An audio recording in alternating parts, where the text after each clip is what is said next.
সরকারি প্রশাসনে আবারও বড় সিদ্ধান্ত, কয়েকজন জ্যেষ্ঠ কর্মকর্তাকে নিয়ে জারি করা হয়েছে নতুন প্রজ্ঞাপন। জনপ্রশাসন মন্ত্রণালয় ২০১৮ সালের একাদশ জাতীয় সংসদ নির্বাচনে রিটার্নিং কর্মকর্তার দায়িত্ব পালন করা তৎকালীন ৩২ জেলার প্রশাসককে বাধ্যতামূলক অবসরে পাঠিয়েছে।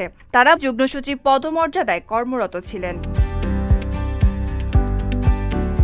সোমবার জারি করা প্রজ্ঞাপনে বলা হয়, সংশ্লিষ্ট কর্মকর্তাদের চাকরির ২৫ বছর পূর্ণ হয়েছে।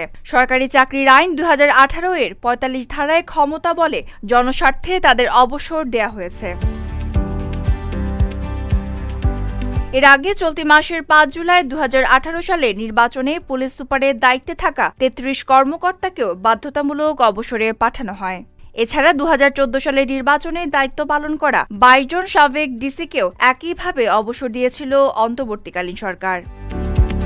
Desk report, Dhaka post.